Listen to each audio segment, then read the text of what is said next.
హరే కృష్ణ. ఇవాళ చాలా పవిత్రమైన దినం.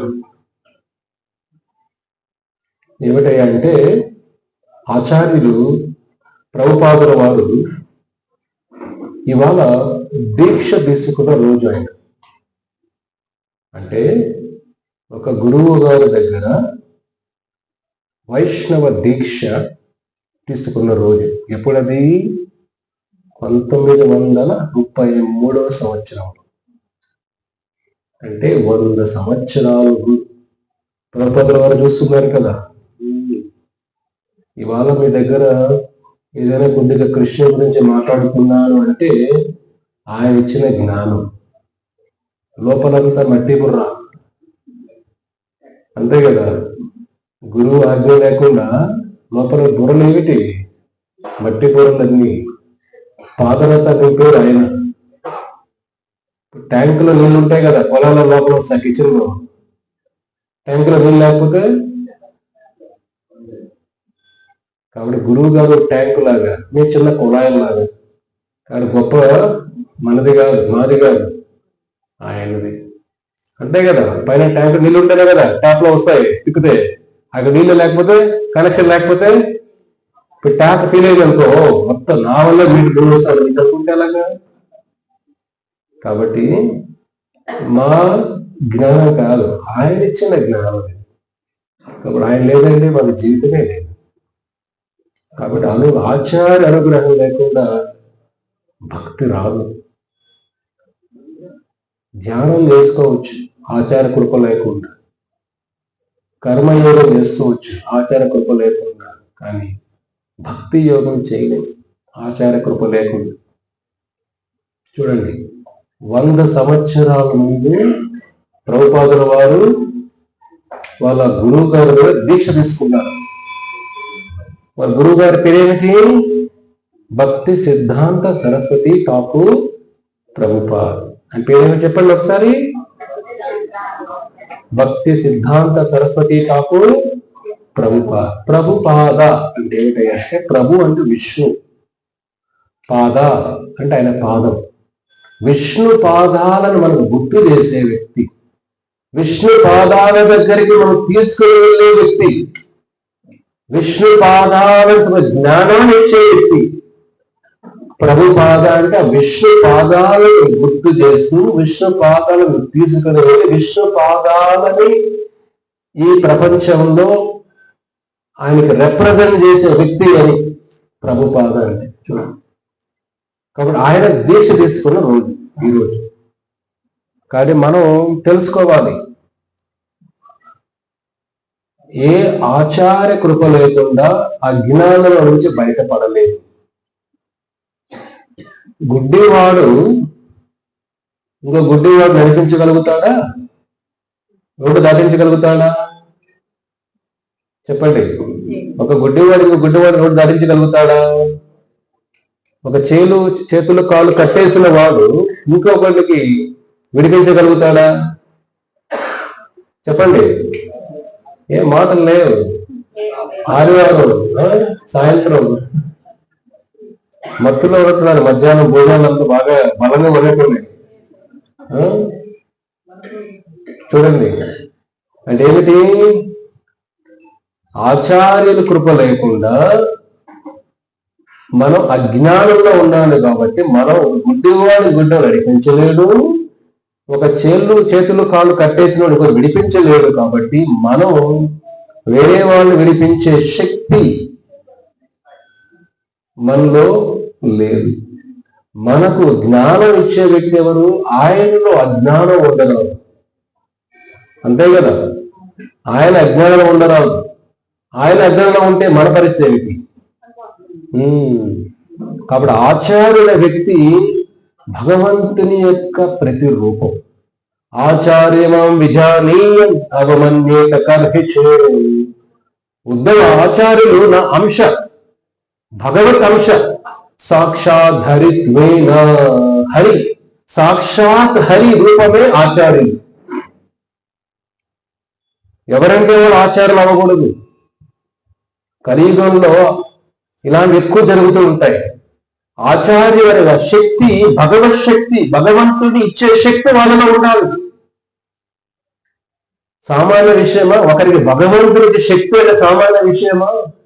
ఊరికే 10 మంది మన చోట ఉంటే మన గురువు గురువు అనేస్తూ ఉంటారు, మన లోపల పొంగిపోతూ ఉంటాం, అంతే, పొంగి కింద పడతాం.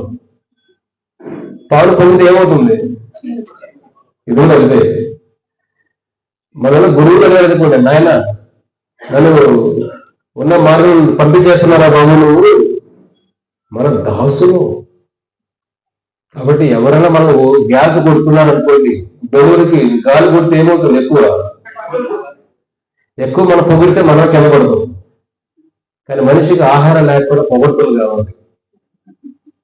పొగిడేవాడంటే ఇష్టం, తిట్టేవాడంటే పక్కన పెడేస్తాం. మనం చూడకూడదు.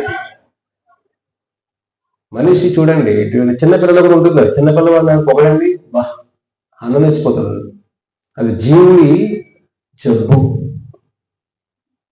అది జబ్బు. అది ఆత్మస్థుతి. మనకు దైవస్థుతి ఉండాలి, భగవంతుని పొగడాలి.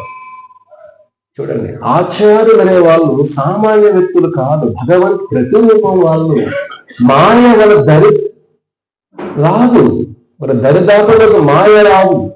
మనవైన మాయలో నుంచి బయటపడేసే వ్యక్తి ఆచార్యులు. అంటే గురువు అంటే చాలా చీప్ అయిపోయింది కలియుగంలో, అంతే కదా.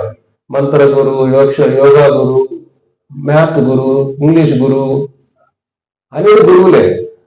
గురువు అంటే అర్థం ఏమిటి? గురువు అంటే అర్థం ఏమిటి? సంస్కృతంలో గురువు అంటే హెవీ, బరువు. బరువుకు ఆపోజిట్ ఏమిటి? లఘు. లఘు అంటే ఏమిటి? తేలిక. మనలో జ్ఞానం లేకపోతే మనం లఘు. మనం అందరం లఘులు, గురువులు కాదు. మనంటే ఎవరు? లఘు. గురువు అంటే ఎవరు? భరువు. భగవంతుని హృదయంలో బంధించి వేసి, భగవద్ జ్ఞానాన్ని బంధించి వేసి, ఆ జ్ఞానాన్ని ప్రచారం చేసి నడిచే వైకుంఠం గురువు అంటే. அந்த హృదయం అంతా బరువుగా నిండిపోయి ఉంటుంది, దైవ గుణాలతో నిండిపోయి ఉంటుంది. ఆషామాష ఈ సమాజం అయితే ఆషామాష సంచారం ఉంది. గురువు అనుకోవడం అంటే మన మోక్షానికి దిక్కులేదు. వేదాలు మోక్షం ఎలాగలుగుతాం మనం చెప్పండి? మన కర్మలే మనం భరించలేము. కానీ గురువు అంటే బరువు, ఆధ్యాత్మికంగా భగవంతుని హృదయంలో బంధించి వేసి ప్రతి జీవుల్ని కర్మ బంధాల నుంచి విడిపించే వ్యక్తి. 3 రకాలుగా ఉంటాయి: అజ్ఞానం, అన్యతా జ్ఞానం, విపరీత జ్ఞానం.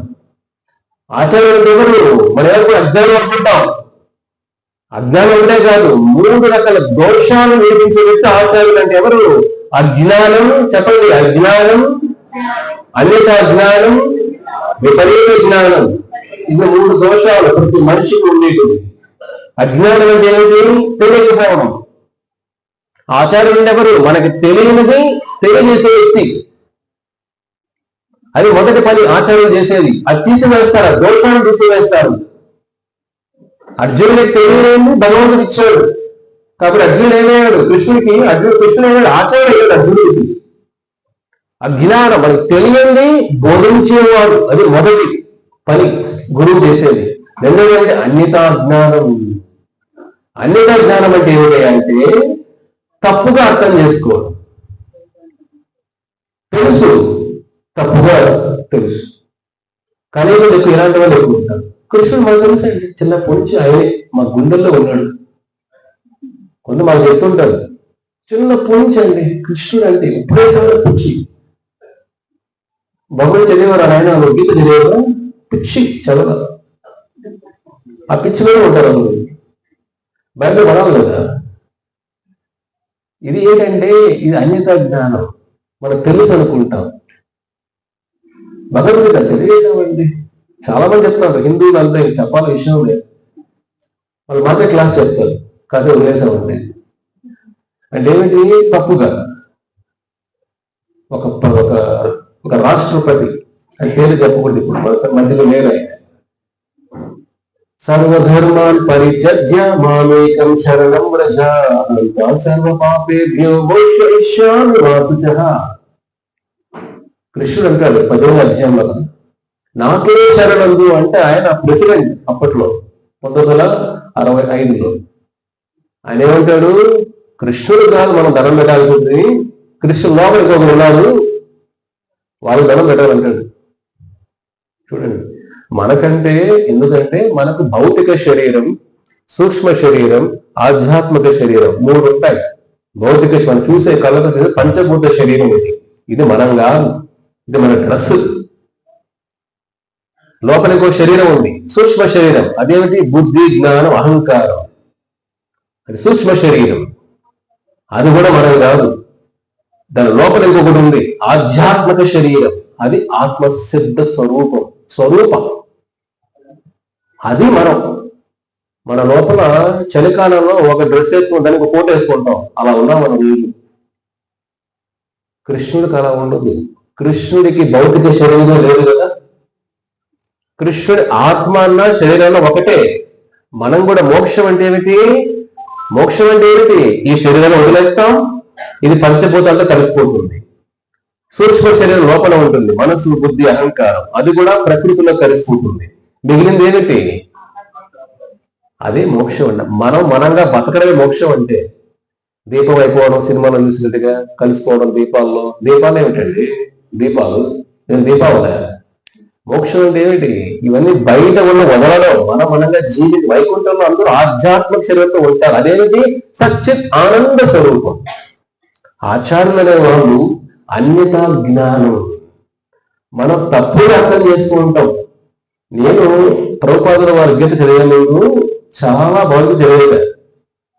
ప్రపంచంలో బుక్కులని, ఈస్టర్న్ ఫిలాసఫీ, వెస్టర్న్ ఫిలాసఫీ చాలా చదివేసి మైండ్ అంతా డిస్టర్బ్ అయిపోయింది. ఇప్పుడు ఒకటి తినాలి, అన్ని తినేస్తే ఎలా ఉంటుంది? పైత్యం అయిపోతుంది. ఇది జ్ఞాన పైత్యం. జ్ఞాన పైత్యం ఏమిటి? తెలుసుకోవాలి. అంత చదివితే ఏమవుతుంది? ఏం చదివాము మనం? ఏం తెలియకుండా అయిపోతాం లాస్ట్. ఆ జ్ఞానం ఎక్కువ చదివిన తర్వాత తప్పుగా అర్థం చేయాలి. అన్యతా జ్ఞానం. కలియుగంలో చాలా మందికి భగవత్ తత్వం సరిగా తెలియదు. భగవంతుడు అంటే ఏదో కొన్ని మహిమలు, భగవంతుడు అంటే ఏదో కొన్ని మంచి పనులు చేయడము, భగవంతుడు అంటే మన కష్టాలు తీర్చడము, నష్టాలు తీర్చడము, లక్ష్మిని ఇంటికి పంపించడము, ఇవి అనుకుంటాము భగవంతుడు అంటే. కాదు, ఇది అన్యతా జ్ఞానం. అటువంటి జ్ఞానాన్ని సరిదిద్దేవాడు ఆచార్యుడు. మొదటి ఏమిటి? అజ్ఞానం, మనకి తెలియదు నేర్పించేవాడు ఆచార్యుడు. రెండోది ఏమిటి? అన్యతా జ్ఞానం, మన తప్పుగా అర్థం చేస్తే సరిదిద్దే వ్యక్తి ఆచార్యుడు. ఇలా కాదురా నాయనా, ఇలా అర్థం చేసుకోవాలి. భగవద్గీత చూడండి, సమాజంలో చాలా మంది గీత తప్పుగా అర్థం చేసుకున్నారు. భగవంతుడు ఏమంటాడు? నాకు శరణుండు, నేను దారి చూపిస్తాను అన్నప్పుడు మనం ఏమంటాం? ఆయన కాదండి, వేరే వాళ్ళు ఆయన అంటాం. కానీ సమాజంలో భగవద్గీతని చాలా 600 రకాల గీత మీద కామెంటరీస్ రాసేశారు. 600 రకాల గీతలు ఉన్నాయి చూడండి. అవన్నీ పక్కన పెట్టి సరైన మార్గాన్ని చూపించేవాడు ఆచార్యుడు. అది అన్యతా జ్ఞానం. మూడోది ఏమిటి? విపరీత జ్ఞానం. విపరీత జ్ఞానం అంటే తప్పుగా అర్థం చేసుకోవడం, పూర్తిగా విరుద్ధంగా. విపరీత జ్ఞానం అంటే భగవంతుడు చెప్పాడు, మనం ఉంటా అర్థం చేసుకుంటాం. ఇది విపరీత జ్ఞానం. కలియుగంలో 2 ఎక్కువ. కలియుగంలో అజ్ఞానం ఎక్కువ ఉంటుంది మనతోనే. ఈ 3 స్నేహితుల్లాగా అజ్ఞానం, అన్యతా జ్ఞానం, విపరీత జ్ఞానం. కాబట్టి ఆచార్యులు విపరీత జ్ఞానం, మనం తప్పుగా మార్గంలో వెళుతుంటే అది కాదు, ఇది రావాలి. ఒక తండ్రి బిడ్డను ఎలాగైతే తప్పుడు మార్గం వెళ్తే అలా కాదురా నాయన, ఈ మార్గం నడవాలి చేయడం నడిపిస్తాడు తండ్రి బిడ్డని. ఆచార్యులు ఎలా నడిపిస్తారు? ఆయన జ్ఞానంతో నడిపిస్తారు. చేయి పట్టుకోలేమిటి? ఆయన ఉపదేశం మన చేతుల్లో, ఆయన చేతులు పట్టుకున్నట్టుగా. ఇది 2 మనం మైండ్లో పెట్టుకోవాలి. ఆచార్య అనే వ్యక్తి భగవంతుని యొక్క ప్రతిరూపం. కానీ మనం ఆచార్యుని మనం ఎవ్వరిని సంబోధించరాదు. అర్థమైనా? ఈ 3 పనులు చేసేవాళ్ళు ఆచార్యులు అంటే. ఇది మనం గుర్తుపెట్టుకోవాల్సింది. ఆచార్యులు వీటితో పాటు చూడండి, ఒక పిల్లవాడు గురువు దగ్గర ఆచార్యుడు విద్య నేర్చుకోవాలి అని వెళ్తాడు, తాపత్రయపడతాడు. చెబుతాడు ఆయన, బాబు 12 సంవత్సరాలు నా దగ్గరే ఉండాలి, నువ్వు గురుకులలో ఉండాలి. తప్పకుండా అండి గురువు గారు అని ఆశ్రమంలోనే 12 సంవత్సరాలు ఉండి విద్య నేర్చుకుంటారు గురువు దగ్గర.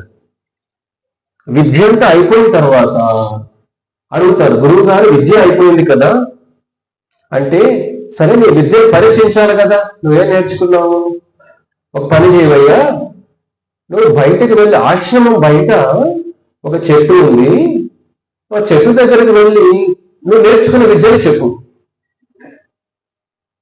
ఒకవేళ నేను తప్పుగా నేర్చుకున్నావు అనుకోవడం, ఎన్ని తప్పులు చేస్తావో అన్ని ఆకులు రాలుతాయి.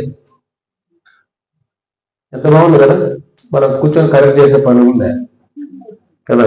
ఇది ఎంత బాగుంది ప్రకృతి, చూడండి ఆచార్యులు ఎంత మహిమ కలిగిన వ్యక్తులు. సరే గురువు గారు చెప్పారు కదా అని ఆ శిష్యుడు వెళ్తాడు చెట్టు దగ్గరికి వెళ్ళి, శుక్లాం భరధరం విష్ణు జీవనం చతుర్భుజం ప్రసన్నవదనం ధ్యాయే మంత్రంతో మొదలు పెడతాడు. ఆకులంటే రాలిపోతాయి. అందువల్ల చెట్టు అంతా ఖాళీ అయిపోతుంది. ఇదేమిటిది, మరి ఇంకా మొదలు పెట్టలేదు, అప్పుడే చెట్టు ఖాళీ అయిపోయింది. ఆశ్చర్యపోతాడు. అంటే ఏ తప్పు చేశాడు ఇక్కడ, ఏదో మళ్ళీ వెళ్తాడు మళ్ళీ గురువు గారికి, గురువు గారు నేను ఇంకా మొదలు పెట్టిన చెట్టు అంతా రాలిపోయింది, ఇదేమిటి విపరీత జ్ఞానం కావాలనుకుంది, ఏది అడుగుతారు. అప్పుడు గురువు గారు అంటారు, ఎలా మొదలు పెట్టావు ఆయన, శుక్లాన్ వినాయక సంతోషంతో మొదలు పెట్టావు గురువు గారు. నువ్వు గురువుని తలుచుకోలేదు, గురువుని తలుచుకోలేదు కాబట్టి నువ్వేం చెప్పినా, ఏమి ప్రచారం చేసినా, గురు స్మరణ లేకుండా ఏమి చేసినా అదేమవుతుంది, అపరాధంలాగా అవుతుంది. కాబట్టి నువ్వు మొత్తం చెట్టు ఖాళీ అయిపోయింది, మళ్ళీ ఎల్లు అంటాడు. గురువు గారి మంత్రంతో మొదలు పెడతాడు, ఆ పరిణామం చెట్లోకి అయిపోతుంది, చెట్టు రెండుగా అయిపోతుంది. చూడండి, అంటే అతను ఈసారి గురు మంత్రం స్మరిస్తూ గురువుని పాదాలని స్మరణ చేసుకుంటూ ఆయన చెప్పిన విద్యని ఆయన స్మరించుకుంటూ చెబుతాడు. కాబట్టి అంతా కూడా ఆ జ్ఞానం అంతా పరిపూర్ణమవుతుంది. అందుకే మనం చూడండి ప్రతిసారి చెప్పేటప్పుడు నమో విష్ణు పాదాయ కృష్ణ ప్రేష్టాయ భూతలే శ్రీమతే భక్తి వేదాంత స్వామి నాథిని. తర్వాత ఏమిటి, ఈ పక్కన చెప్పండి, శూన్యవాది పాశ్చాత్య దేశతారిణి జయ శ్రీ కృష్ణ చైతన్య ప్రభు నిత్యానంద శ్రీ అద్వైత గదాధర శ్రీవాసాది గౌరవృంద. హరే కృష్ణ కృష్ణ కృష్ణ హరే హరే, హరే రామ రామ రామ హరే హరే. ఇది ఆచార్య కృప ఉండాలి. కాబట్టి ఆ శిష్యుడు ఎంత జ్ఞానం సంపాదించినా ఆచార్యులకు స్పృహ లేకపోవడం వల్ల ఆ జ్ఞానం అంతా ఉపయోగం లేకుండా పోయింది, తప్పులే అయిపోయింది. కాబట్టి ఆచార్యులను స్మరించుకుంటూ మనం భక్తిలో ఏది చేసినా ఆచార్య అనుగ్రహంతోనే చేయాలి. ఇది మనకి అర్జునుడు కూడా భగవద్గీత నేర్చుకునే ముందు మొదటి అధ్యాయం అంతా అర్జునుడు విషాద యోగంలో అర్జునుడు కృష్ణుడితో ఎలా ఉంటాడు, ఫ్రెండ్ లాగా ఉంటాడు, స్నేహితులాగా,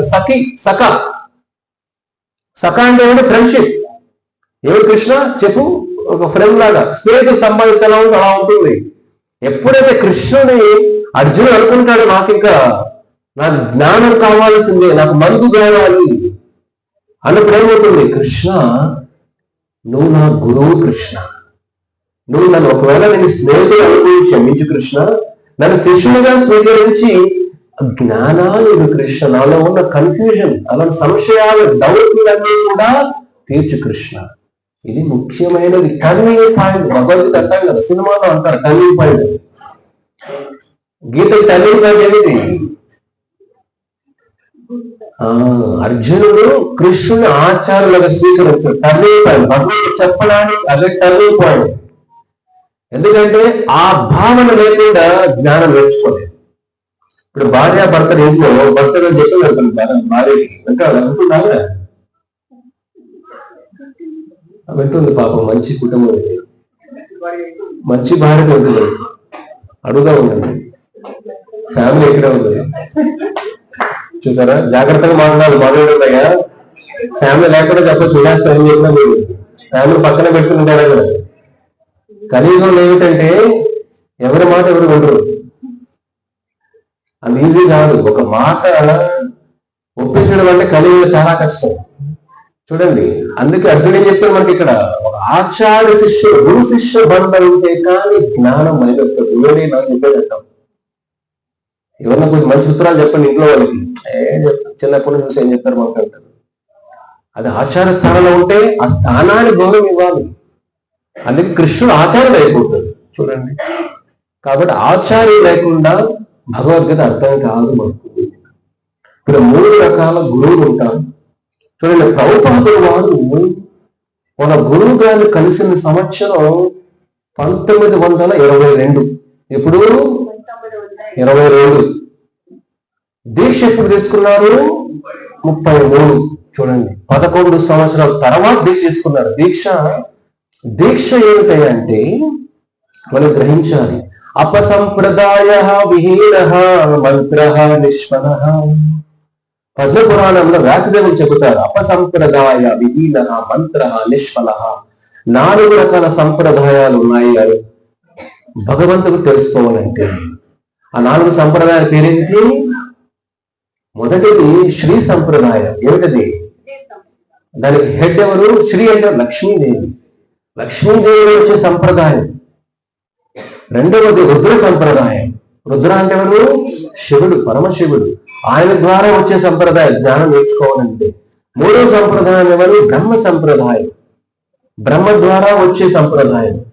4వది కుమార సంప్రదాయం. చతుర్కుమార అంటే 4 బ్రహ్మ పుత్రులు, సనక, సనాతన, సనంద, సనత కుమార. వాళ్ళ ద్వారా వచ్చే సంప్రదాయం. ఈ 4 సంప్రదాయాల్లోనే చెప్తాను. మనకు శ్రీ సంప్రదాయం ఆచార్యులు ఎవరు? రామానుజాచార్యులు. రుద్ర సంప్రదాయం ఆచార్యులు ఎవరు? విష్ణుస్వామి.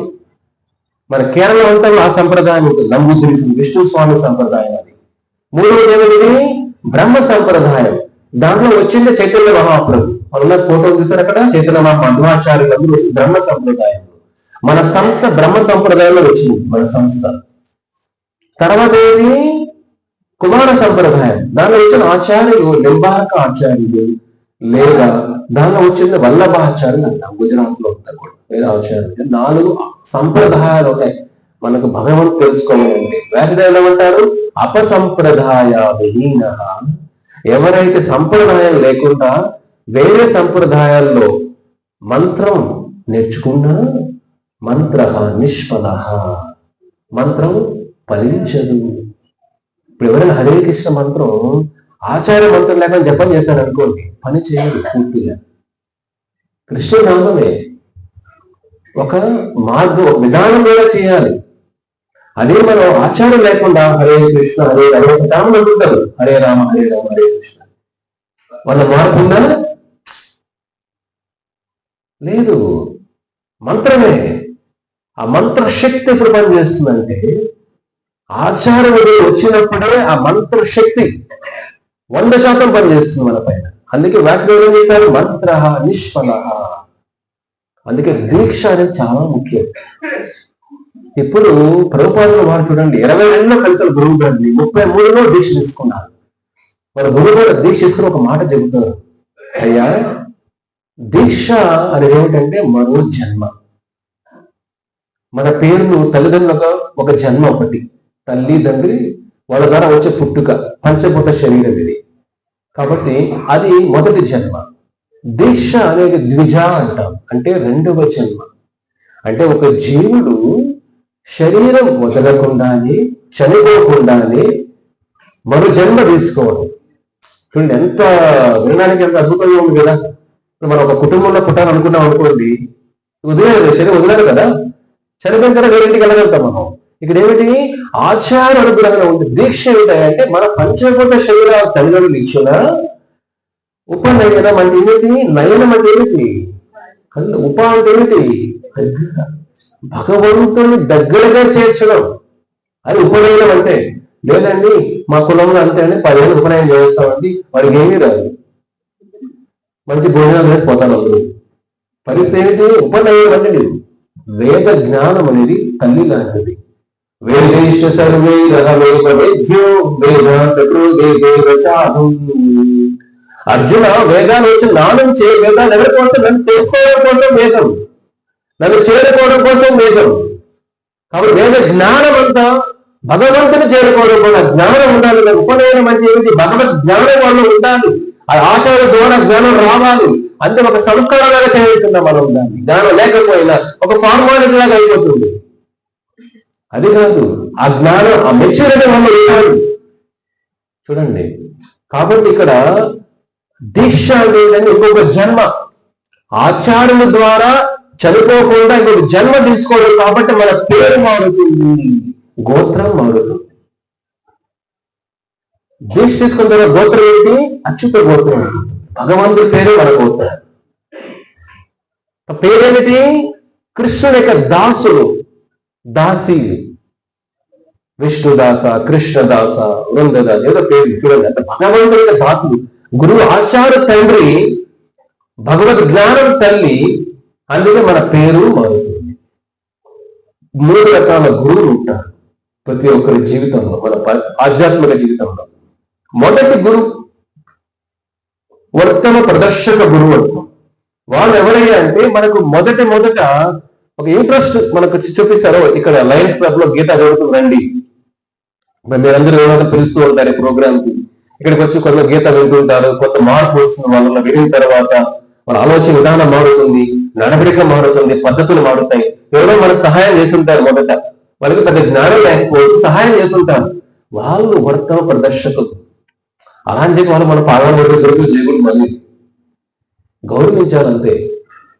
ఆచార్య ఉపాసనం, ఆచార్యులకు ఉపాసన, మనకు ఉపాసన కాదు. సో కాబట్టి వాళ్ళ కృతజ్ఞత భావం ఉండాలి. మనకు దారి చూపించారే, అంతే కదా. ఇప్పుడు మన హిందూ గురువులు ఇక్కడ రావాలనుకోండి, దారి తెలియదు అనుకోండి, అడుగుతాం కదా రోడ్లో, అరే ఎట్లా కైల్స్కి వెళ్ళాలయ్యా, ఇలా వెళ్ళండి అయ్యా. అది ముఖ్యం కదా. ఇక్కడికి వచ్చిన తర్వాత ఏం నేర్చుకున్న తర్వాత విషయం, ముందు ఇక్కడ రావాలి కదా. అది వర్తం ప్రదర్శక గురువు అంటే. రెండవది ఎవరయ్యా అంటే శిక్షా గురువు అంటాం. శిక్షా గురువు అంటే భగవద్గీత, మనకి భాగవతం, ఈ జ్ఞానాన్ని మనం నేర్పించే వ్యక్తి, అర్థం చెప్పే వ్యక్తి. శిక్షా గురువు, శిక్ష మన ట్రైనింగ్ ఇచ్చే వ్యక్తి, ఆధ్యాత్మిక జీవితంలో జ్ఞానాన్ని ఇచ్చే వ్యక్తి. ఇది శిక్షా గురువుస్ అంటాం. మూడవది ఏమిటంటే దీక్షా గురువు. దీక్షా గురువు అంటే మనకు ఇంకొక జన్మనిచ్చే వ్యక్తి. మనకు చాలా మంది సహాయపడతారు భగవద్గీత నేర్చుకోవడానికి, అంతే కదా. మీరు సహాయపడచ్చు ఒకరికొకరు, లేదా మీకైనా సీనియర్ సహాయపడచ్చు. వాళ్ళకు శిక్షా గురువులు మాత్రమే. కానీ మన కర్మను తీసే శక్తి వాళ్ళకు లేదు. దీక్షా గురువు అంటే మన కర్మలన్నీ కూడా, అంటే కొన్ని అనంత కోటి జన్మలు వచ్చిన కర్మ బీజాలన్నీ కూడా, కర్మ కొన్ని బీజ రూపంలో ఉంటాయి, ఫలం రూపంలో ఉంటాయి. కొన్ని ప్రారంభ కర్మ, అనుభవిస్తూ ఉన్న కర్మ ఇది. కొన్ని బీజ రూపంలో ఉంటాయి, రేపు మాకు అవి పండిస్తాయి. కాబట్టి మనం ఎలాగుంటుందంటే ఒక సంచి అనుకోండి, కర్మ సంచి రకరకాలుగా ఉంటాయి కదా. ముందు మన కింద మనం రంధ్రం హోల్ పెట్టాము, ఫస్ట్ కింద వస్తుంది కదా, అంతేనా. ఇప్పుడు వాటర్ ఉంది, మనకు వాటర్ ట్యాప్ కింద ఉంటుంది, పైన ఉన్నది కిందకి రాదు కదా, కింద ఫస్ట్ తెలుస్తుంది, అంతేనా. ఇదేమిటి, మనం చేసే కర్మ అంతా పైన పోతూ ఉంటుంది, ఇది రెడీగా ఉంటుంది. అది మనం అనుభవించే కర్మ, అది ప్రారంభ కర్మ.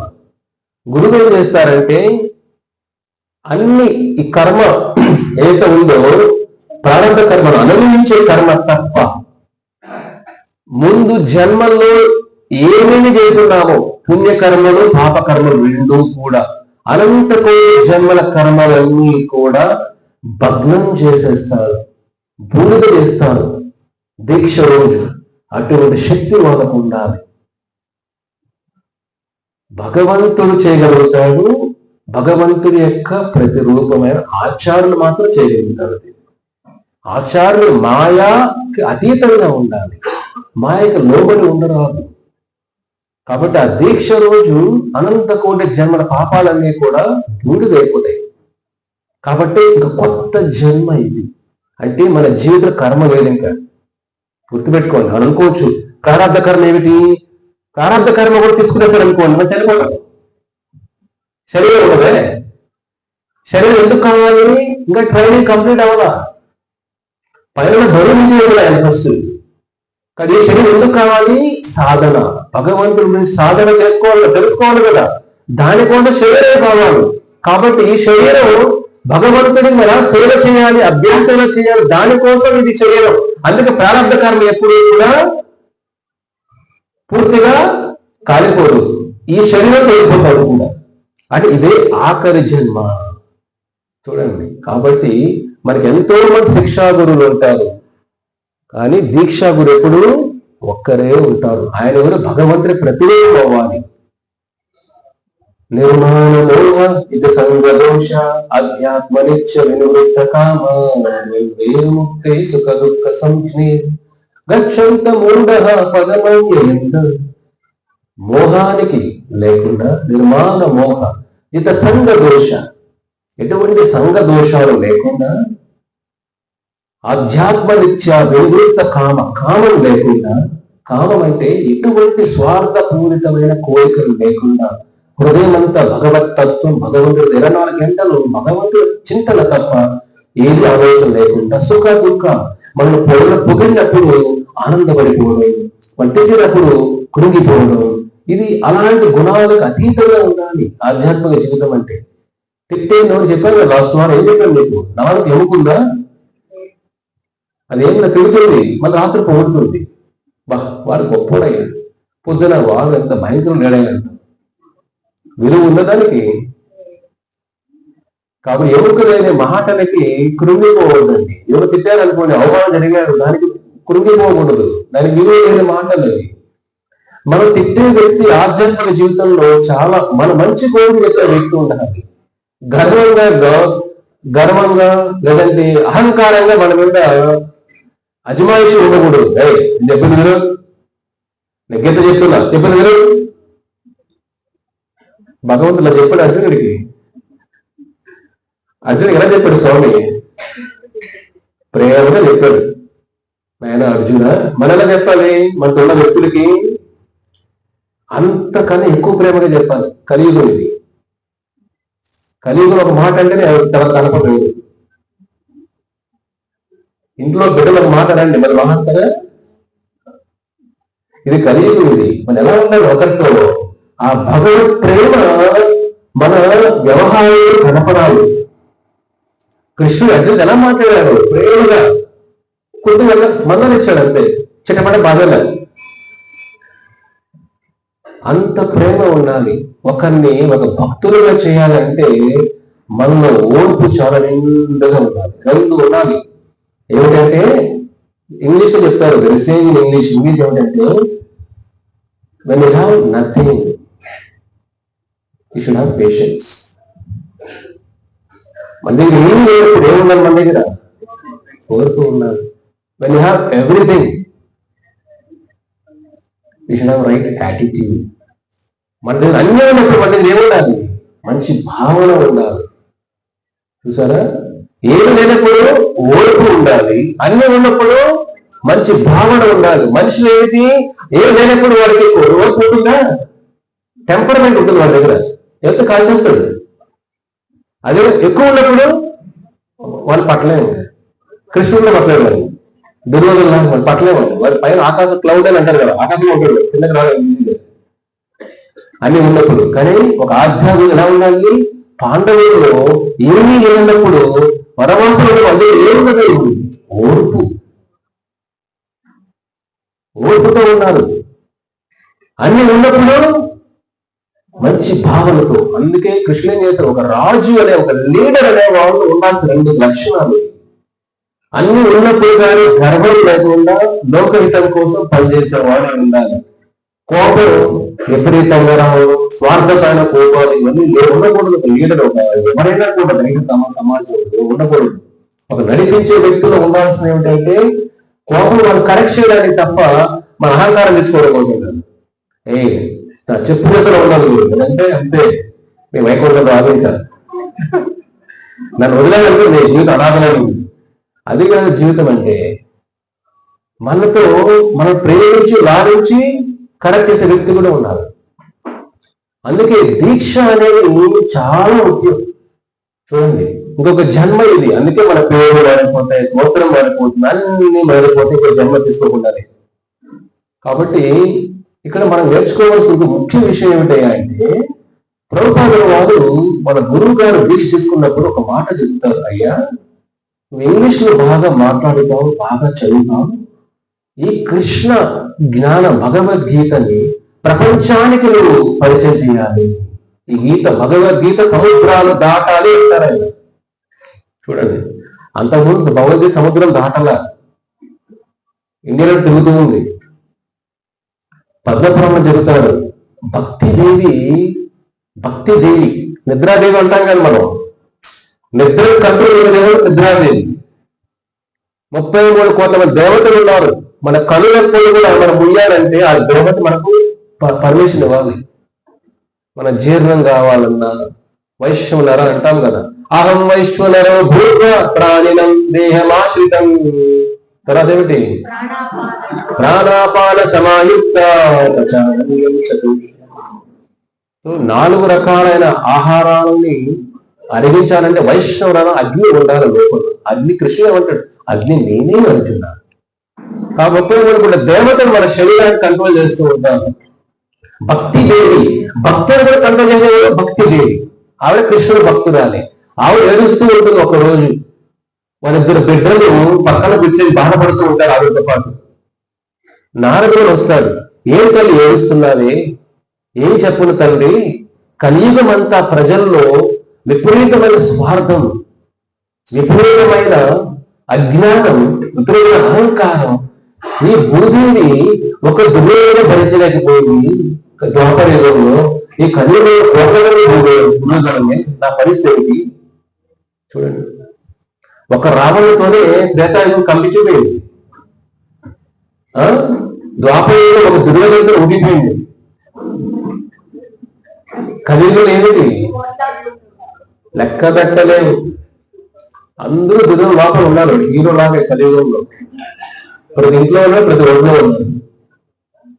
అవన్నీ బయట పోవాలి కదా. అందులో భక్తులు వెలుస్తుంది. ఏం చేయాలి? ఆవిడ బిడ్డలు లేరు. ఎవరు? జ్ఞాన వైరాగ్యం ముఖ్యతే.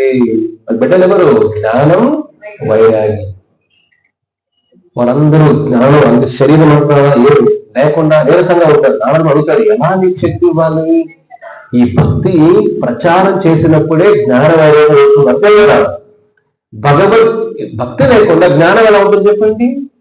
వైరాగ్యం వస్తుంది జ్ఞానం లేకుండా. రాగబంధం అలాగే బంధించేస్తే మనం. కాబట్టి జ్ఞానం వచ్చినప్పుడు ఏమవుతుంది? వీటిని బయటపడతాం. కాబట్టి భక్తిదేవి వేడుకుంటుంది, ఎప్పుడు ఎలా వెళ్ళగలుగుతాను? కలియుగంలో అందరూ అహంకారం ఉంది, ఎలా మార్పు ఎలా వస్తుంది? అప్పుడు నారదుడు ఒక మాట అంటాడు, భగవంతుడి యొక్క సేనాపతి వస్తాడు. నీ భక్తిని ప్రపంచం నలువైపులా భక్తిని ప్రచారం చేస్తాడు. జ్ఞాన వైరాగ్యాలు కూడా నీ బిడ్డలు కూడా పోషించబడతాడు. ఆ రోజు వస్తుంది అని ఆవిడికి ధైర్యం చెప్తాడు. చూడండి. సో తర్వాత చూడండి, ప్రభుపాదుల వారి భగవద్గీతకి చాలా మంది అమెరికాలో అందరికి భగవద్గీత ఎక్కడో అక్కడ ఉండేది, అంతే. అంత జ్ఞానం లేకుండే. మరి గురువు గారు చెప్పిన మాట ఎప్పుడు చెప్పారు? 1933 నుంచి ఆయన ప్రయత్నం చేస్తూనే ఉన్నారు. ఎలా దీన్ని ఆయన ఉన్న డబ్బులు అంతా కూడా ఇంగ్లీష్ లో ప్రచారానికి, మా గురువు గారు ఇంగ్లీష్ రాయమని చెప్పారు కదా. మనకు కావాల్సింది ఏంటంటే గురువుకు ఆజ్ఞ ఇచ్చినప్పుడు దానిపై నమ్మకం ఉండాలి. కనపడని మొదట వేసే అడుగు ఏమిటి? నమ్మకం. కనపడని మొదటి అడుగు ఏమిటి? నమ్మకం. జీవితం ఏదైనా కూడా మొదటి అడుగు నమ్మకం వేస్తాం కదా. మన కాలు పడుతుంది, కాలు పడే అడుగు వేస్తాం. ఏమిటది? నమ్మకం. నమ్మకం లేకపోతే కాలు పెడతాం మనం. అక్కడ పాము ఉంది అనుకోండి, కాలు పెడతామా? ఆ నమ్మకం. ఎందుకంటే ముందు నమ్మం కదా, పాము పోతా ఉంది. కాబట్టి కనపడని మొదలు అడిగేది నమ్మకం. ఆ నమ్మకం ఉండాలి. కాబట్టి ఆయన నమ్మకం ఏంటంటే, నా దగ్గర ఏమి లేకపోయినా ఆచార్య అనుగ్రహం చేయగలుగుతానేమో అని అన్ని సంవత్సరాలు చాలా ప్రయత్నం చేశారు. 33 నుంచి 65 వరకు. 32 సంవత్సరాలు ఓపిక ఉంటుందా మనకు? 3 నిమిషాల్లో ఓపిక లేదంటారు. కరెక్టే, కలియుగం అంతా ఇది. బ్యాంక్ వెళ్తే ఓపిక ఉండదు, ఏటీఎం దగ్గర ఓపిక ఉండదు. ప్రతి ఒక్కటి కలియుగం ఏమిటి, ఓపిక చాలా తక్కువ. ఎందుకంటే జ్ఞానం లేదు కదా. జ్ఞానం ఉంటే ఏం చేస్తావు, ఆ సమయం ఖాళీ ఉందనుకోండి భగవద్గీత చదువుకుంటాం. ఆ తృష్ణ రావాలి లోపల. ఇప్పుడు ఏముందండి, ఇప్పుడు దేవుడు వస్తారు, తిరుమల వెళ్ళారు అనుకోండి, స్వామి వస్తాడు గరుడ వాహనం పైన కదా. అందరూ భావన ఎలా ఉంటుంది అక్కడ చెప్పండి, అందరు భావన ఎలా ఉంటుంది నిజం చెప్పండి. సెల్ ఫోన్ భావన ఉంటుంది అక్కడ. మొన్న అందరూ ఇలా పెట్టేవాళ్ళు, గోవింద గోవింద గొప్పలా పెడుతున్నారు ఫోటో ఇట్లా. నమస్కారాలు పోయినాయి, గోవిందాలు పోయినాయి, ఫోన్లు వచ్చేసాయి. ఇప్పుడు అందులో ఇట్లా ఫోన్లు చూడండి ఎలా ఉందో. భావన ఎక్కడుంది? అరే బాబు రేపు పెళ్లి కాని చూడొచ్చు కదా, పేపర్లు వేస్తారు కదా. ఆడికున్న ఒక క్షణమైనా ఓ ఏడుకొండలవాడ దేవాది దేవ వెంకటేశ్వర స్వామి గరుడ వాహనం వస్తున్నావే, దేవ శతకోటి నమస్కారాలు స్వామి. ఆ భావన ఎక్కడ స్వామి, నువ్వు కావాలి నాకు, ఎంత ఆనందంగా దివ్య మంగళంగా ఉన్నావే, ఆ భావన ఎక్కడుంది? అందరిలో గరుడ సేవ ఉండాలి, వాడు దైవ సేవలు ఉండడు. చూడండి ఎక్కడుంది భక్తి. ఫోన్ మా దేవాలయంకి వస్తుంటారు బెంగళూరు కూడా, వచ్చి వాడు వెనకాల స్వామి ఉంటారు రాధాకృష్ణ, ఇక్కడ సెల్ఫీ తీసుకుంటాడు. పరిస్థితి ఏం చెప్పాలి ఇంకా. కాబట్టి వాడిని కలియుగంలో ఒక మనసును మారాలంటే చాలా కష్టం. ఒక మనిషిని మార్చాలంటే మీరు చూడండి, పుట్టుకతో వచ్చింది వాడిని మార్చాలంటే పుడకలు పోకముందే సామెత చెప్పారంటే ఏమిటి, చాలా కష్టం అని. వాడిని మార్చే వ్యక్తి ఎవరు? ఆచార్యులు. ప్రభుపాదుల వారు మా గురువు గారు చెప్పింది నమ్మకంతో ఎలాగైనా చేయాలి. 33 సంవత్సరాలు ఆయన ఒక నిష్ఠగా దాన్ని ఎంతో ప్రయత్నం చేశారు ఇండియాలో ప్రచారం చేయాలని. కానీ ఎక్కడ కూడా మన అందరికీ కూడా ఏంటి, ధన వ్యామోహం, భూ వ్యామోహం, చాలా వ్యామోహాలు. అంటే మనకు పొద్దున్న లేస్తుంది. భగవద్ వ్యామోహం ఎక్కడుంది చెప్తుంది? గీతా వ్యామోహం ఉందా? పేపర్ వ్యామోహం ఉంటుంది, సీరియల్ వ్యామోహం. కొన్ని సీరియల్ 4000 ఎపిసోడ్లు అని చెప్పారు. అరే నాయన 4000 ఎపిసోడ్లు ఏం చెప్పారు రా వాళ్ళు, నువ్వు ఏం చూసావు రా వాళ్ళు? అరే 4000 అరగంట ఖర్చు పెట్టేవాడు. 4 అరగంటలు అంటే ఏమిటి? 2000 గంటలు రా. 2000 గంటలు అంటే ఏమిటి? ఎన్ని రోజులు? ఏం చూసారంటే ఏమి స్వామి వస్తారు, క్లోజర్ షాట్స్, లాంగ్ షాట్స్, కాసేపు బ్యాక్గ్రౌండ్ మ్యూజిక్, మళ్ళీ తర్వాత బాగా ఉంటుంది. దానికి ఏముందని 4000 ఎపిసోడ్ చూడడానికి చెప్పండి. ఎందుకంటే మసాలాలు ఎక్కడ ఉంటాయి? ఫ్యామిలీ అయితే మసాలాలు ఉంటాయి. ఎందుకు తప్పుగా చెప్పడం లేదు, మా దగ్గర మసాలాలు లేవు. మసాలాలు ఎక్కడ ఉంటాయి చెప్పండి? బ్రహ్మచారి దగ్గర మసాలాలు ఏముంటాయి? సన్యాసి దగ్గర ఏముంటాయి? సన్యాసి దగ్గర ఏముంటాయి? సన్యాసం దగ్గర మసాలాలు ఎక్కడ ఉంటాయి? కుటుంబాల దగ్గర మసాలాలు ఎక్కువగా ఉంటాయి. అంతే కదా, గొడవలు, ఇష్యూస్, ఇది కావాలి, అది కావాలి, ద్రోహాలు అన్ని ఎక్కడ జరుగుతుంటాయి. మీరు సీరియల్ అంతా అదే కదా, ఫ్యామిలీ డ్రామాలు అంతా కదా. కాబట్టి వాళ్ళని మార్చాలంటే పుడకల లోపల పోవాలంటే ఎంత కష్టం. వాళ్ళు మార్చాలంటే భగవత్ శక్తి లేకుండా, భగవత్ అనుగ్రహాలు లేకుండా, భగవంతుని హృదయంలో బంధించే వ్యక్తి కాకుండా వాళ్ళని మార్చే శక్తి ఎవరికీ లేదు. ఈ సామాన్య విషయం కాదు. ఒక చెడు గుణాలు పోవాలంటే సామాన్య విషయం కాదు ఇది. భగవంతుడే బ్రహ్మాండ గ్రహితే కోణ భాగ్యవాన జీవ గురు కృష్ణ ప్రసాద భక్తిలత బీజ.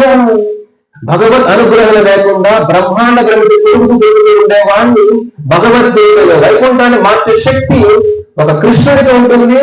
ఆయన అనుగ్రహం ఆచరణ మార్చింది. కాబట్టి ఇది మనం గ్రహించాల్సిన విషయం ఇక్కడ. కాబట్టి ప్రభుపాదుల వారు గురువు గారి ఆజ్ఞ కోసం 32 సంవత్సరాలు ఇండియాలో ఎంతో ప్రయత్నం చేసి ఇండియాలో మనుషులకి భగవద్గీత తెలుసులే, చిన్నప్పుడు చదివేసి మా నాన్నని అమ్మ నడిపించాడంటారు. కానీ మన జీవితంలో గీత కనపడాలి కదా. ఇప్పుడు గీతా జయంతి వచ్చింది డిసెంబర్ 11.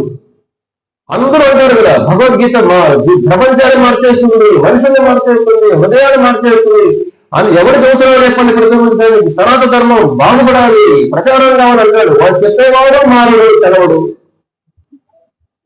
అందరూ మారిపోవాలి, మార్పు అందరూ చేతులు చేస్తారు. ఒక జరిగిన సంగతి ఆస్ట్రేలియాలో ఒక టీచర్ అడుగుతారు, ప్రొఫెసర్ చూడండి ఎంతమంది మార్పు కావాలి అందరూ వస్తారు. ఫస్ట్ మనం మారాలి కదా, అందరూ మార్పు కోరుకుంటారు. మార్పు ఎలా వస్తుంది? మనతో మొదలు అవ్వాలి. కాబట్టి గీత అనేది వస్తుంది అంటే ఏమిటి? ఆ భగవద్గీతని కొద్దిగైనా ఈ సండే క్లాసులు ఎందుకు కూడా భగవద్గీతగా మైండ్ చిన్న ఆశ, అది కూడా సరిపోదు. ఎందుకంటే ఆ రోజున మీరు పడే శ్రమ, కుటుంబ శ్రమ, సంసార బంధాల శ్రమ ఒక గంట వెళ్తే కూడా నాకు తెలియదు. ఆ రోజు ఉన్న మాయా ప్రపంచంలో ఉండి 7 గంటలో ఉండి ఏం పని చేస్తుంది చెప్పండి? పని చేస్తుంది. మీరు ఆ రోజున ఆ శక్తిని తీసుకెళ్తేనే కదా. చూడండి, సో ప్రభుత్వాలు వాళ్ళు అన్ని ప్రయత్నం చేసి ఎక్కడైనా ఆటంకులు అడ్డంకులు ఎక్కడా కూడా సక్సెస్ ఉండదు. మన గురువుగారు ఏం చెప్పారు? అమెరికాలో ప్రచారం చేయగలిగారు. ఎందుకంటే మన ఇండియా వాళ్ళు అమెరికాలో ఎంత వింటారు. చూడండి, ఇప్పుడు ఏమైంది? ప్రభుత్వాలు వారు 1965 సంవత్సరంలో వాళ్ళ ఆచార్య చెప్పిన మాట, ఎలాగైనా దీన్ని భగవద్గీతని ప్రపంచానికి పరిచయం చేయాలి అని ఇంగ్లీష్ లో రాసి ఎలా వెళ్ళాలి అమెరికాకి? చేతిలో చిల్లు గవ్వలేదు అని సన్యాసం తీసుకున్న చేతులు ఏమీ లేదు. ఎలా వెళ్ళాలి అమెరికాకి? 50 సంవత్సరాలు 60 సంవత్సరాలు ఏమైనా ఎలా చాలా తెలియకుండా ఉంటే చూడండి ఏమవుతుందో. ఒక షిప్ కంపెనీ ఉంటుంది బాంబేలో, జలదూత అని, అక్కడికి వెళ్తారు. ఆ షిప్పింగ్ కంపెనీ ఒక ఓనర్ సుమతి మొరార్జీ, ఆవిడ అడుగుతారు, తల్లి నాకు మీ కార్గో షిప్ అంటే వస్తువులు తీసుకునే షిప్ అది, ఒక చిన్న ప్లేస్ ఇస్తుంది, దాంట్లో మా గురువు గారు చెప్పారు గీత ప్రచారం చేయాలి అమెరికాలో అంతా కూడా వెళ్తాను, నాకు చిన్న సీటు, ఒక సీట్ చాలు అంటాడు. ఆవిడ అంటుంది, మీరు 70 సంవత్సరాలు వేసింది, అప్పుడు వయసు ఎంత? 70. ఈ వయసులో శరీరం ఉండదండి. ఆ సముద్ర ప్రయాణం 2 నెలల ప్రయాణం, బతకడం కష్టం అండి. ఒక గుండె నొప్పి రావచ్చు, చనిపోవచ్చు కూడా. కాబట్టి మీరు వద్దండి అని అంటే ఆయన అంటారు, మా గురువు గారు ఆజ్ఞ కోసం చనిపోయినా పర్లేదు, ఒక యోధులాగా చనిపోవాలి, భగవంతుడి నామ ప్రచారం చేస్తూ. కానీ నాకు బృందావనంలో జపం చేసి చనిపోవడం ఇష్టం లేదు తల్లి, ఒక సైనికులాగా చనిపోవాలి, చనిపోయినా పర్లేదు అని వేడుకుంటే ఆవిడ ఒప్పుకోడు. స్వామి మీరు వయసులో ఉన్న 70 సంవత్సరాల వయసు, చనిపోయే వయసు ఇక్కడ, ఇప్పుడు వెళ్ళి ప్రపంచాన్ని గీత పరిచయం చేస్తారా? ఏ వయసులో? ఇది అసామాన్య సమాచారం. ఇది 70 సంవత్సరాల వయసులో మీరు ఏం చెప్పగలుగుతారు? శరీరమే భారం అయిన వయసులో ఏం చెప్పలేదు, చెప్పలేరు. ఆవిడ నిరుత్సాహపరుస్తుంది. ఆయన వదిలిపెట్టారు, లేదమ్మా చనిపోయిన పర్లేదు, నాకు సీట్ తల్లి అంటాడు. అప్పుడు ఫ్రీ టికెట్ ఇస్తుంది ఆవిడ, 2 నెలల ప్రయాణం. అలాగా ప్రభుత్వాల వారు సముద్ర ప్రయాణం మొదలు పెట్టినప్పుడు చేతుల్లో 40 రూపాయలు ఉంటుంది అప్పట్లో. అప్పుడు 40 రూపాయలు $7. అది కూడా 40 రూపాయలు చేతిలో ఉంటే అది ఒక 2 పెట్టెలు వేసుకుంటాడు ఆయన, ఒక 3 జతలు బట్టలు అంతే, మిగతా పెట్టంతా భగవద్గీత భాగవతం అని ఇంగ్లీష్ లో రాసింది. మా గురువు గారు చెప్పారు కదా. అప్పుడు కొంతమంది వస్తారు ఆయన పరిచయం వ్యక్తులందరూ, కలకత్తా షిప్ బయలుదేరుతున్నారు. అప్పుడు అందరూ వచ్చి భక్తులు ప్రభుత్వాల దగ్గర మీరు అమెరికా వెళ్తున్నారు కదా అంటే అప్పుడు ఆయన అంటారు, ఆయన అమెరికాని వెళ్ళట్లేదయ్యా, అమెరికాకి భగవద్గీత భాగవతం వెళ్తుంది, నేను భగవద్గీత భాగవతానికి దాసులాగా వెళ్తున్నాను అంటారు ఆయన. చూడండి, అమెరికాకి నేను వెళ్ళినా భగవద్గీత భాగవతం వెళ్తుంది, నేను ఒక దాసులాగా వెళ్తున్నా భగవద్గీత భాగవతానికి. ఇది భావన. అలా వెళ్ళి 2 నెలల ప్రయాణంలో 2 సార్లు గుండె నొప్పారు. గుండె నొప్పి వచ్చినప్పుడు ఆయన ఒక పద్యం రాస్తారు కృష్ణుడికి, కృష్ణ నా పేరు భక్తి వేదాంత స్వామి ప్రభుపాదన పెట్టాలి, కానీ ఈ భగవద్గీత ప్రచారం కోసం అమెరికాలో వెళ్తున్నాను, కానీ నా వయసు 2 సార్లు గుండె నొప్పి వచ్చింది, బతకలేదో తెలియదు, కానీ నా గురువు ఆజ్ఞాపించారు ప్రచారం చేయాలి. ఎందుకంటే భగవద్గీత స్వామి చెప్పింది ఒక భారతదేశానికి మాత్రమే కాదు, ముందంతా ఏమిటి? జంబు ద్వీపే భరత ఖండే అంటే ఏమిటి? ఇదంతా ఒకటే. తెలుసు కదా, గాంధారి ఎక్కడి నుంచి వచ్చింది? గాంధారి ఆఫ్ఘనిస్తాన్. గాంధారి ఎక్కడి నుంచి వచ్చింది? కాందహార్. ఆఫ్ఘనిస్తాన్ కాందహార్ ఉంది కదా, అదే గాంధారి. కాందహార్ అయిపోయింది గాంధారి. భరతుడు కైకేయి ఎక్కడి నుంచి? కైకేయి రష్యా. కైకేయి ఎక్కడి నుంచి వచ్చింది? రష్యా. రామాయణం మీకు అర్థమవుతుంది. భరతుడిని శత్రువుడిని కైకేయి పంపిస్తుంది వాళ్ళ నాన్నగారి దగ్గరికి. అప్పుడే రాముడి పట్టాభిషేకం సంఘటన అంతా జరిగేది అంతా కూడా, ఆ గొడవలన్నీ కూడా. అప్పుడు భరతుడు ఎక్కడ ఉంటాడు? వాళ్ళ తాత ఉంటాడు. కైకేయి నాన్నగారు రష్యా. ఆస్ట్రేలియా అంటాం కదా, దాని పేరు అస్త్రాలయ. ఇప్పుడు కాలిఫోర్నియా అంటాం కదా, అది కపిలాలయ అంటాం దాన్ని సంస్కృతంలో. కపిల దేవుడు అక్కడ తపస్సు చేశాడు. అది ఇప్పుడేమైంది? అమెరికాలో కాలిఫోర్నియా అయిపోయింది. కాబట్టి ఇవన్నీ సంస్కృతం చూసామంటే మనం ఇదంతా ఒకటే దేశం, ఒకటే రాజు చక్రవర్తి. కాలక్రమేణా విడిపోయే భాషలను నాగరికత వచ్చేసిందంతా కూడా. కానీ మనం గ్రహించాల్సిన విషయం ఏమిటంటే, ఇక్కడ ప్రభుపాదుడు వాడు నా గుండెలపై చనిపోయినా పర్లేదు, కానీ కృష్ణ నీ సేవ కోసం వెళ్తున్నాను కాబట్టి నేను నీ సేవలో నిజంగా నాకు ఆ పేరు భక్తి వేదాంత అని పేరు పెట్టాలి ప్రభుపాదుడు అని. ఈ భగవద్గీత నిజమైన ప్రచారం చేయడం నాకు తెలియదు, కానీ నువ్వు యోగేశ్వర, నువ్వు ఏ మహిమలు చేయగలుగుతావు స్వామి, కాబట్టి నేను నాలో ఆ భగవద్గీత నా ద్వారా ప్రచారం చేయకపోతే నాకు బతికింది స్వామి అని నీకేం చెప్పలేదు. ఆ రోజు కళ వస్తుంది ఆయనకి. అది రాస్తా వేరే రాస్తా ప్రభుత్వంలో. ఆ రోజు కళ వచ్చి ఏమవుతుందంటే, కృష్ణుడు ఒక నావ జరగ షిప్పుని కృష్ణుడు స్వయంగా చూడండి నడిపిస్తూ ఉంటాడు. దశావతారాలే బోర్డులో కూర్చుంటాయి. దశావతారాలు ఎవరు? కమలహాసన్ దశావతారం కాదు. దశావతారాల పేరు చెప్పండి దయచేసి ప్లీజ్. మత్స్య, కూర్మ, వరాహ, నరసింహ, వామన, పరశురామ, శ్రీరామ, బలరామ, శ్రీకృష్ణ, కల్కి. కల్కి అంటే మళ్ళీ ప్రభాసి వెళ్ళిపోతారు మీరు. మన కర్మ ఎలా ఉందంటే ఏం తెలుసుకున్నా ఏదో రెఫరెన్స్ ఉంటాయి వెనకాల, అవి మైండ్లో వస్తుంటాయి. కల్కి అవతారు ఇప్పుడిప్పుడు రాదు. కల్కి 4 లక్షల సంవత్సరం 25 సంవత్సరాలు ఉంది. కలికి ఇప్పుడు 4,32,000 సంవత్సరాలు కలిగిలో. ఆ కలిగి ఎంత అయింది మనకు? 4,27,000 సంవత్సరాలు ఇంకా మిగిలింది. 5,000 సంవత్సరాలు మాత్రం అయింది.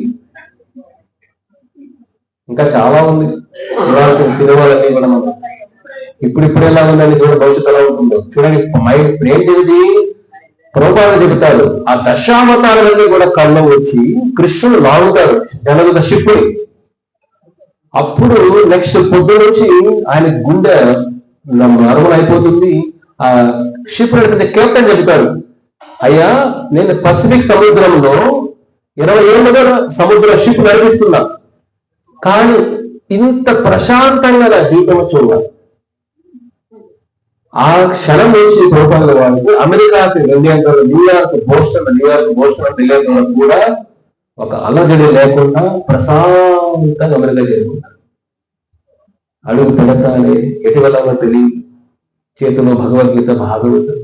ప్రపంచాన్ని మార్చాలి, ప్రపంచాన్ని కృష్ణుని ఇవ్వాలి, భగవద్గీత ఇవ్వాలి, తప్పక వాళ్ళ గురువు గారు చెప్పిన ఆజ్ఞ పాటించాలి అనంత దీక్ష, సంకల్ప బలం ఉండాలి. అటువంటి స్థితిలో అమెరికాకు వెళ్ళి ఆయన ఉన్న పరిస్థితులు ఎంత భయంకరంగా ఉన్నాయంటే, ఉండడానికి స్థలం లేకుండా చెట్టు కింద ఉంటూ కూడా కొద్ది రోజులు హరే కృష్ణ మంత్రం జపం చేస్తూ ఒక తాగుబోతూ ఆయనకి ఒక చిన్న రూపు ఉపదేశిస్తాడు. చూడండి, మనం ఒక కొద్ది భక్తిలో ఉంటేనే తాగుబోతూ ఉండగలుగుతామా? కొద్దిగా డిస్టర్బ్ అయిపోతాం. ప్రభుపాదుల వాడు చూడండి, ఆ తాగుబోతు గదిలో ఉండి అతడు ఫ్రిడ్జ్ ఉంటుంది కదా, ఫ్రిడ్జ్ అంతా కూడా ఆవు మాంసం. మనకి ఎలా ఉంటుంది? తలుచుకుంటానే ఇప్పుడు రోడ్లో వెళ్తున్నా నేను ఏదో చూద్దామని వెళ్ళినప్పుడు అంత తోట కూడా ఉంది. ఒక గోహత్య అంటే గోవు పైన ఎన్ని వెంట్రుకలు ఉంటాయో అన్ని జన్మలు వాడు అనుభవించారు యమలోకంలో. ఫస్ట్ వాడు అయ్యేది ప్రేతాత్మ. గోహత్య ద్వారా చేసిన వాడు మొదటి ఇంకొక ఇమ్మీడియట్ అయ్యేది ఇంకో శరీరం రాదు వాడికి. రాక్షస శరీరం వస్తుంది వాడు ఫస్ట్. అది అనుభవించిన తర్వాత గోవు పైన ఎన్ని వెంట్రుకలు ఉంటాయో అన్ని జన్మలు అనుభవించాలి. అది భయంకరమైన జీవితం గోహ చేసుకోవాలి. అది ఫ్రిడ్జ్ అదే ఉంటుంది. పొరపాటు వారి కూరగాయలు కొన్ని ఉంటాయి, ఎలా పెట్టుకోవాలి చెప్పండి, ఆచారాలు అయినా. కానీ అది చెప్తున్నా, ఓడిపి ఉండాలి. ఒక్కొక్కసారి పరిస్థితులు మనకు అనుకూలంగా ఉండవు. ధర్మ ప్రచారం చేయడం అంటే యుద్ధమే. 10 మందిలో భగవంతుడు గురించి ఒక మార్పు తీసుకోవడానికి పెద్ద యుద్ధమే, సంఘర్షణ. పెద్ద యుద్ధాలన్నీ కూడా లోపలే జరుగుతాయి. బయట జరిగే యుద్ధాలు పెద్ద యుద్ధాలు కాదు, మానసిక సంఘర్షణ పెద్ద యుద్ధాలు. కానీ వాడిని మార్చడానికి ఎంత కష్టం. అక్కడ ప్రభుపాదుల వారు అవన్నీ ఓడిపోగా ఉండాలి. అక్కడికి వచ్చి తాగుబోతులకి కొద్ది కొద్దిగా హరే కృష్ణ మంత్రం వాళ్ళు నేర్పిస్తూ, భగవద్గీత నేర్పిస్తూ, వాళ్ళ కొద్దిగా మార్పు తీసుకొని వచ్చి కొన్ని నెలల్లో 2-3 నెలల్లోనే వాళ్ళలో కొద్దిగా మార్పు వచ్చి వాళ్ళు ఆవు మాంసం తినడం మానేశారు, తాగడం మానేశారు 3 నెలల్లోనే. కాబట్టి భగవత్ శక్తి సూర్యుడు లాగా ఎవరు ఆపలేరు. ఆ విధంగా తాగుబోతూ వైష్ణవులయ్యి భక్తులయ్యి వాళ్ళ ద్వారా ఈ భగవద్గీత ప్రపంచమంతా ప్రచారం చేయగలిగింది. ప్రభుపాదుల వారు రాసిన బుక్కులు ఇవాళ 600 కోట్లు భగవద్గీత ప్రచారం జరిగింది. 600 కోట్ల బుక్కులు ప్రపంచమంతా 100 భాషల్లో. చూడండి, ఉర్దూలో భగవద్గీత. అంటే మనం గ్రహించాల్సింది ఏమిటి ఇక్కడ, ఒక గురువు అనుగ్రహం ఉంటే, నమ్మకం ఉంటే అన్నీ నడుస్తాయి జీవితంలో. కాబట్టి మనకు కావాల్సిన నమ్మకం మనం ఉండాలి. కాబట్టి ఈ రోజైనా మీరు గ్రహించాల్సి ఏంటంటే, గీతా జయంతి వస్తుంది, మీరందరూ కూడా దీనిలో భాగం అవ్వాలి. గీత వినడం కాదు, గీత వింటున్నా ప్రచారంలో భాగం అవ్వాలా కాదా? ఇన్ని సంవత్సరాలు గీతా జయంతి ఎలా జరిపారో మాకు తెలియదు. కానీ ఈ సంవత్సరం గీతా జయంతి ఏమిటంటే, మన భగవద్గీత సంపూర్ణ భగవద్గీత పారాయణం చేస్తూ, సంపూర్ణ గీత సారాంశం అర్థం చేసుకుంటూ, మీకంతా కూడా ఈ భగవద్గీత ప్రచారంలో మనందరం కూడా ఒక సైనికులుగా పనిచేయాలి. రెడీ అందరూ? ఎక్కడ ఓన్లీ ఈ లైన్ చెప్తున్నారు రెడీ అని. ఎక్కడయ్యా చేతులు? మళ్ళీ అర్జునులాగా సైనికులు రెడీగా ఉన్నారా మీరు? మౌనం అంగీకారం ఎవరు చెప్పారు? అది రాసాయండి 1000 భగవద్గీతలు అడుగుతారు.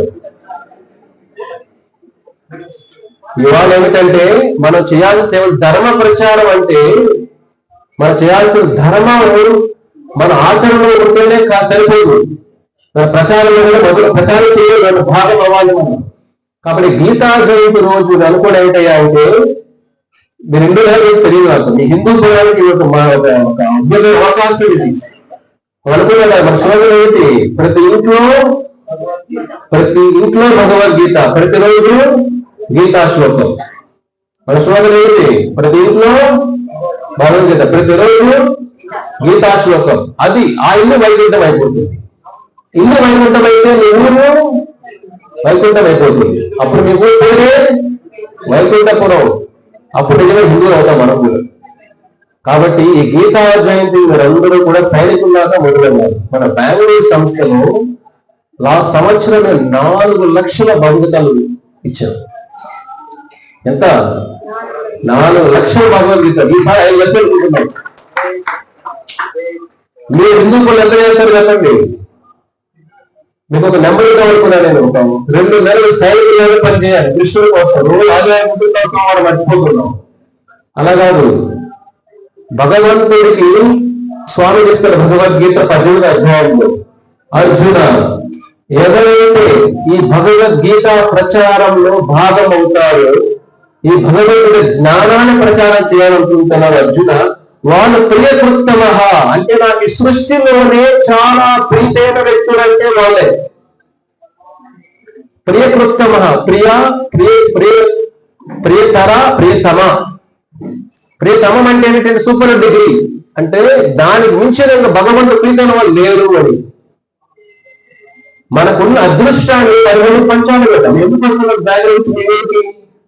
అక్కడ చెప్పండి, వైపు వెళ్ళిపోవచ్చు కదా. ఎందుకు వస్తున్నావు ఊరికి? 2-3 గంటల ప్రయాణం ఎందుకు వస్తున్నావు? దానం కాదు, జ్ఞానం కోసం కాదు, నాకున్న అదృష్టాన్ని మీకు ఇవ్వాలి. మన దగ్గర అదృష్టం ఉన్నప్పుడు 10 మంది పంచుతారు కదా. కరుణారసం అంటారు, దయారసం ఉండాలి, జీవితం ఉండాలి. కాబట్టి మనందరిలో ఆ భావన ఉండాలి. భగవద్గీత మన కోసమే కాదు, మనం ఆచరిస్తూ లోకైకంగా ఉపయోగించాలి. మీరు సైనికులాగా పనిచేయాలి.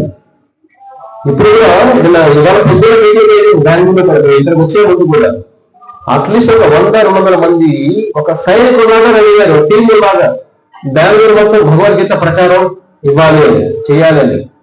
ఎంతమంది రూమ్ లో మనం 100 మంది ఉన్నామా? 100 మంది ఒక్కరు చాలు లోకాన్ని మార్చే చేయాలి తప్పన ఉంటుంది. 100 మంది ఉన్నారు చెప్పు మనం ఏమిటి 100 మంది సరిపోమా? ఒక్కరు చాలు. భగవాన్ జన్మనామంటే జ్ఞానవాన్ ప్రపంచే వాసుదేవ సర్వమితి. జ్ఞానాన్ని గ్రహించిన వాడు ఒక్కరున్నా చాలు. మనం 100 మంది ఉన్నాం.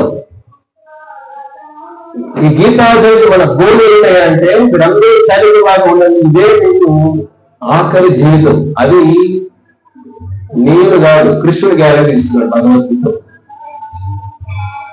భగవంతుడి వాక్యాలు ఎప్పుడు కూడా వృధా కావు. కాబట్టి ఈ మహాగీతా యజ్ఞంలో మీరందరూ ఒక సమయం చూడండి.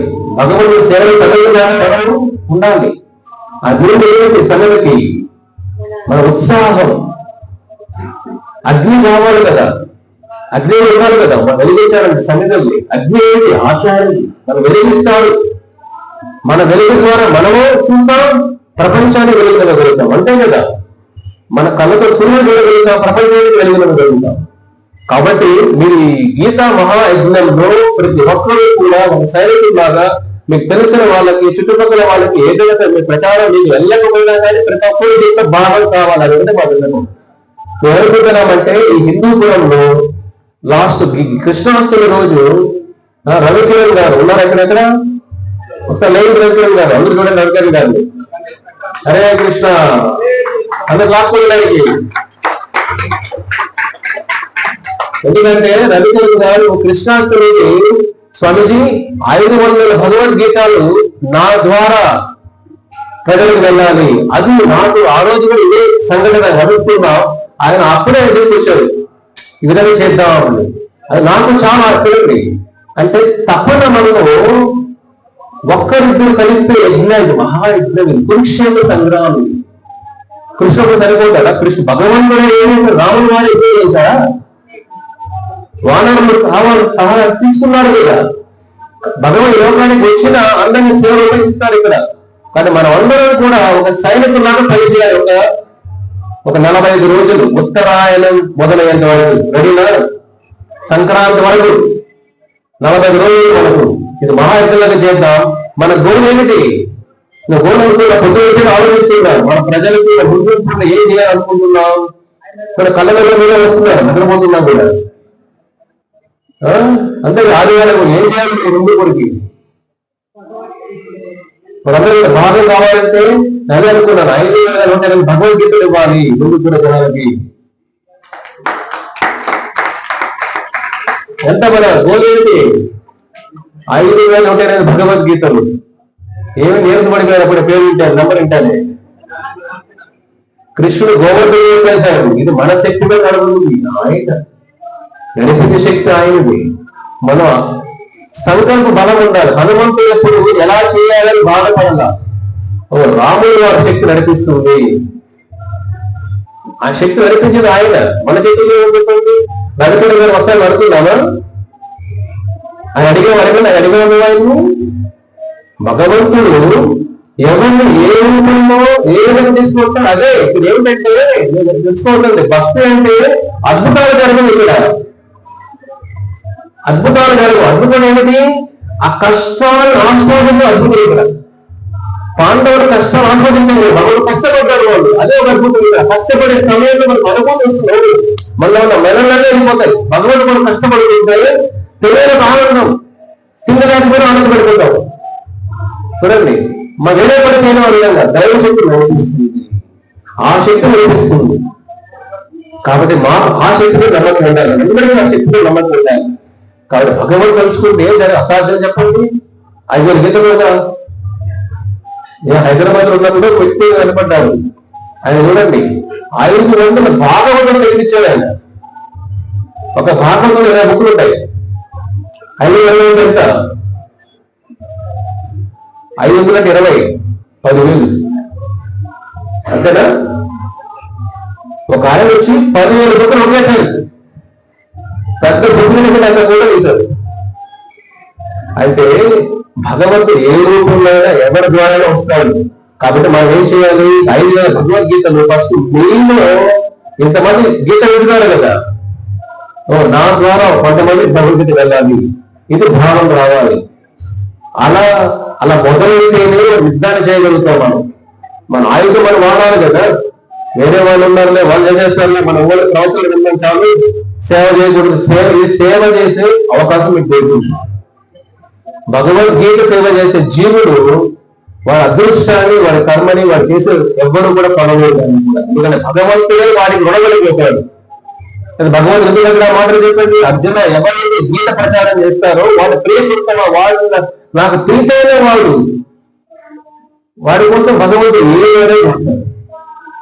కాబట్టి మనం ఒక సంఘటన ఈరోజు మొదలు పెడదాం. ఇవాళ బెంగళూరు అంతా కూడా 100 మంది భక్తులు ఇవాళ మీటింగ్ జరిగింది, ఎట్లా లక్షల గీతలు ఇవ్వాలి సమాజం. కాబట్టి హిందూపురంలో మొదటి మీటింగ్ ఇదే అనుకోవడం. ఇంతవరకు ఎప్పుడు వినూడదు గీత మనం ప్రచారం చేద్దాం, భగవద్గీత నిర్వహిద్దాం. చూడండి, కానీ ప్రతి ఇంటింటికి వెళ్ళి గీతా ప్రచారం చేయాలి. హిందువులు ప్రతి ఇంట్లో భగవద్గీత ఉండాలి.